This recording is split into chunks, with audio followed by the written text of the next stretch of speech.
we must assess our current situation within the broader context of our African potential.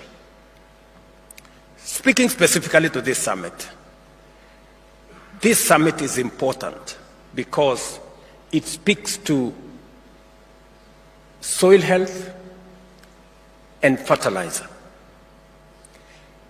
Three things are very important. Number one, soil health and fertilizer is important.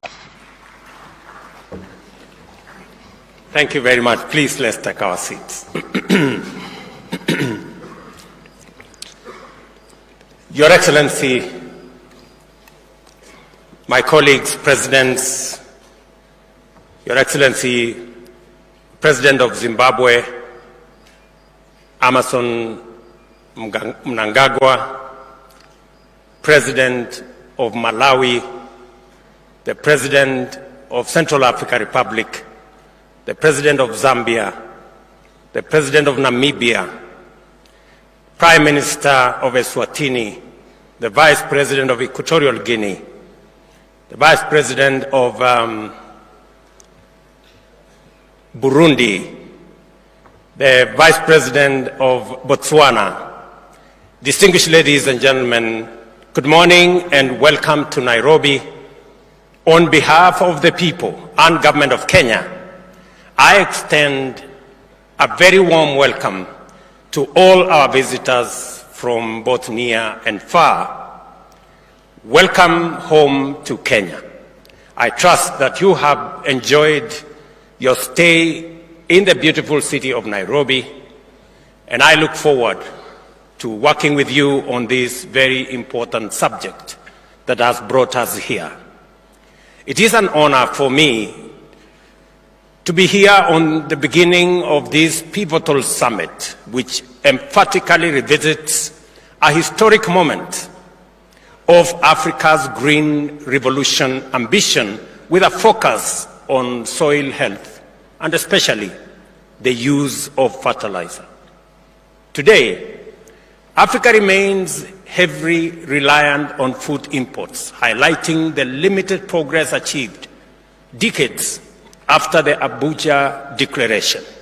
Clearly, we have very important issues to reflect upon and resolve as a matter of urgency, and this summit offers us a perfect opportunity for this engagement. Across Africa, our people face numerous serious challenges that hinder their efforts and investment in enhancing agricultural opportunities and productivity. These include the inadequate fertilizer application, extreme weather adversities, flooding on one end, as we are witnessing in East Africa, drought, as we are witnessing in South Africa, and extensive land degradation, among others. All this point to a broader issue of poor soil health, which is central to our conversation in this summit.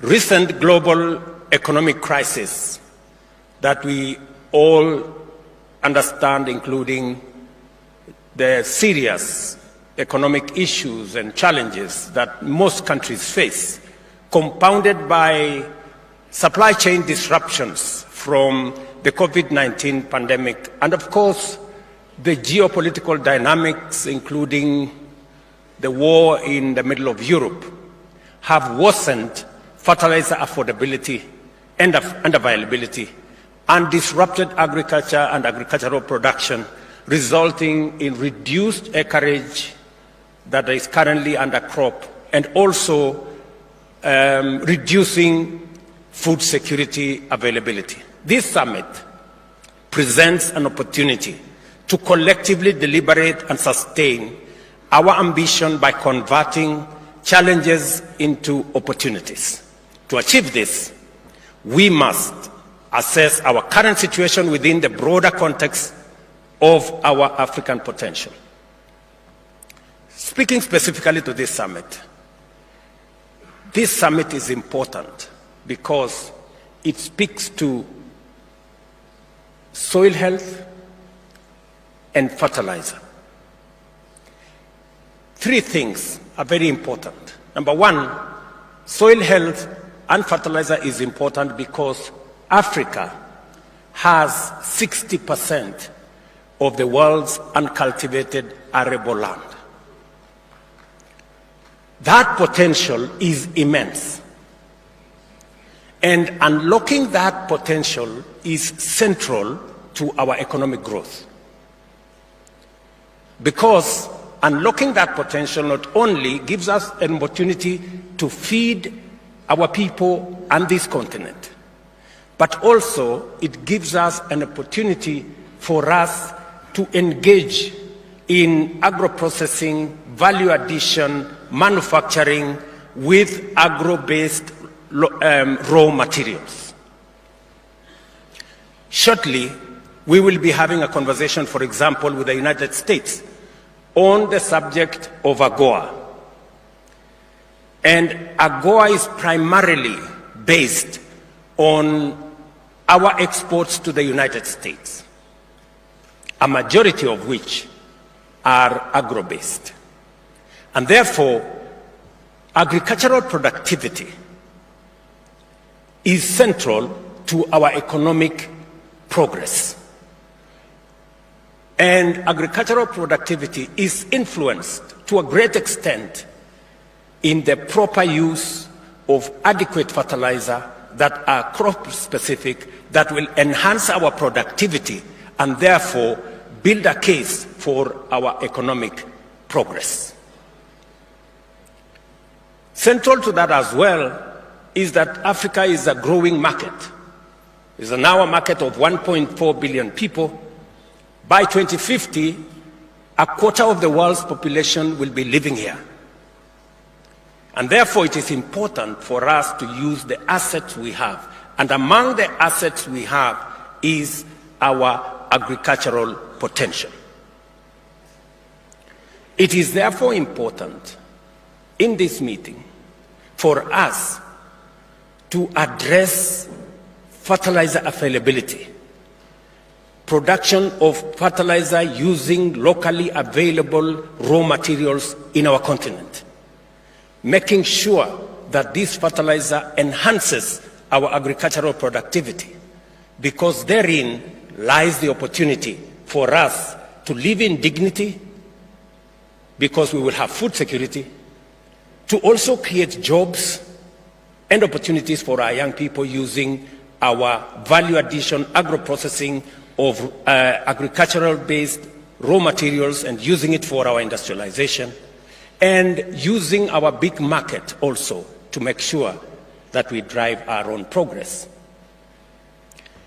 In our pursuit of the Green Revolution, it is crucial to note that Africa possesses the largest agricultural potential. And yet, we operate far below our agricultural full capacity. This vast potential underscores our ability and obligation to transform Africa from a hungry continent into a self-sufficient global bread basket. Additionally, fluctuating fertilizer prices and supply chain disruptions exacerbated by conflict is producing in especially the producing regions, Russia, Ukraine, and the whole of that space, demand deep reflection on how we secure adequate, affordable, and sustainable fertilizer and supply across Africa. Therefore, in the face of prevailing challenges, our commitment to achieving Sustainable Development Goal number 2, that of ending hunger, ensuring food security, improving nutrition, and promoting sustainable agriculture, must be unwavering. This commitment resonates boldly in our Agenda 2063, where we pursue an agricultural revolution through modern, sustainable agricultural practices. Our focus should not only be on increasing fertilizer usage, but also ensuring its judicious application to revitalize responsive soils and rehabilitate degraded ones. Despite our current situation falling short of our ambition outlined in the Abuja Declaration, SDG 2 and Agenda 2063, there are reasons